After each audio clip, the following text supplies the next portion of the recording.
नमस्कार दोस्तों, मेरा नाम है परवीन और आप सबका कीप लर्निंग सेंटर में स्वागत है। इस लेक्चर में हम टेक्निक को समझेंगे। देखिए, मशीन टूल को जब हम यूज करते हैं तो हमारे पास दो ऑप्शन होते हैं, दो टेक्निक होती हैं, जिनमें से हम किसी एक को यूज करके वर्क पीस में डिफरेंट शेप को हम प्रोवाइड कर सकते हैं। एक होती है हमारी फॉर्मिंग, एक होती है जनरेटिंग। इन दोनों में से कोई भी एक टेक्निक यूज करके आप वर्क पीस में डिफरेंट शेप प्रोवाइड कर सकते हो। देखिए, पहले फॉर्मिंग को समझते हैं।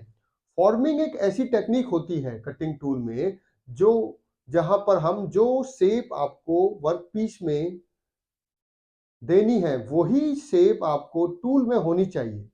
एग्जाम्पल से आपको समझाते हैं। देखिए, मान लीजिए ये कोई वर्क पीस है, ठीक है, और हमारे पास एक मिलिंग कटर है जिसकी शेप इस टाइप की शेप है, एक मिलिंग कटर की, ठीक है। तो जब मैं इस मिलिंग कटर को इस वर्क पीस पे यूज करूंगा, ये ब्लैंक है, वर्क पीस है आपका, ठीक है, ये वर्क पीस है आपका। जब मैं इस कटिंग टूल से इसको कट करूंगा, फॉर्मिंग टेक्निक यूज करूंगा, ठीक है, तो जो ये फॉर्म है यही फॉर्म मुझे वर्क पीस में मिलेगी। कहने का मतलब है आपको इस टाइप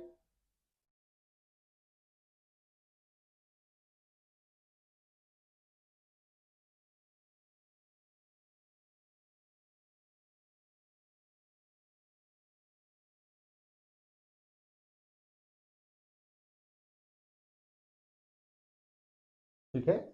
अब ये मान लीजिए कि ये कटिंग टूल आपका यहां पर है, ठीक है। मान लेते हैं ये प्लेन मिलिंग कटर है। प्लेन मिलिंग कटर की जो शेप है वही शेप कटिंग टूल की वर्क पीस के अंदर आप डाल दोगे, इम्पार्ट कर दोगे। तो फॉर्मिंग के अंदर हम वर्क पीस के अंदर वही शेप इम्पार्ट करते हैं जो कि कटिंग टूल की होती है। नाम से समझिए, फॉर्म, जो फॉर्म कटिंग टूल की होगी वही फॉर्म आपका कहां पे जाएगी, वर्क पीस में जाएगी। इसका मतलब जो वर्क पीस की एक्यूरेसी है, जो कटिंग की एक्यूरेसी है, जो शेप की एक्यूरेसी है, वो किस पे डिपेंड करेगी? कटिंग टूल कितना एक्यूरेट है। जितना एक्यूरेट आप कटिंग टूल को बनाओगे उतनी ही अच्छी एक्यूरेसी आपकी वर्क पीस में आएगी। तो यहाँ पर अगर टूल में कोई गड़बड़ होगी तो वर्क पीस भी आपका एक्यूरेट नहीं कटेगा।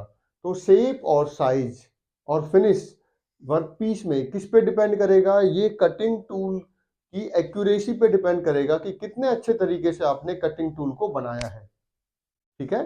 तो फॉर्मिंग में हम क्या करते हैं?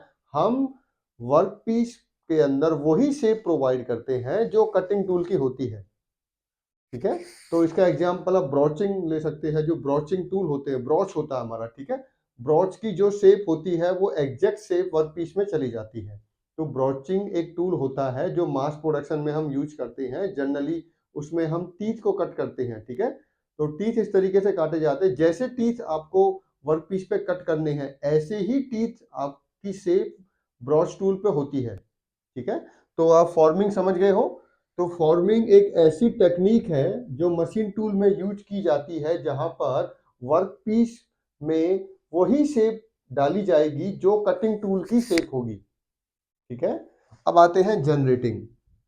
देखिए, जनरेटिंग एक ऐसी टेक्निक है मशीन टूल्स के अंदर जहां पर टूल की शेप और वर्क पीस की शेप अलग अलग होती है। जो रिक्वायर्ड शेप होती है वर्क पीस की, वो कटिंग टूल की शेप उससे अलग होती है, ठीक है। इसमें हम रिलेटिव मोशन का यूज करते हैं। डिफरेंट डिफरेंट मोशंस को यूज करके हम इसमें रिक्वायर्ड शेप और साइज को जनरेट करते हैं। बस इसका बेस्ट एग्जांपल आप दे सकते हो, जो लेथ मशीन के ऑपरेशंस हैं जनरली वो कैसे होते हैं, आपके जनरेटिंग टाइप टेक्निक यूज करते हैं। जैसे टर्निंग, टर्निंग आपको दिखाते हैं। मान लीजिए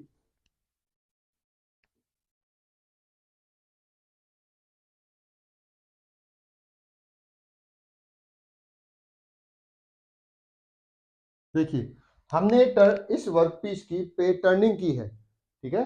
टर्निंग से डायमीटर कम हो गया। तो जब हम इसे टर्निंग कर रहे थे तो हम वर्क टूल को इस टाइप से हमने घुमाया होगा, ठीक है। मान लेते हैं ये हमारा कटिंग टूल है, तो कटिंग टूल को मैंने parallel to the axis of the work piece हमने क्या किया, मूव किया, और कट करते समय इसका डायमीटर कम कर दिया हमने। बट आप यहाँ पे ध्यान से समझिए, जो कटिंग टूल की शेप है वो रिक्वायर्ड जो शेप हमें मिलेगी वर्क पीस की उससे अलग होगी। हम इसमें बस मोशन की हेल्प लेते हैं। वर्क पीस तो रोटेट कर रहा है और इसको लीनियर मूव कर रहे हैं, जिसके कारण हमें हमें सिलेंड्रिकल शेप मिल रही है, ठीक है। अब इसमें आप ये समझिए, जैसे आपका यहाँ पे टर्निंग हो गया, टेपर टर्निंग हो गया आपका, ठीक है।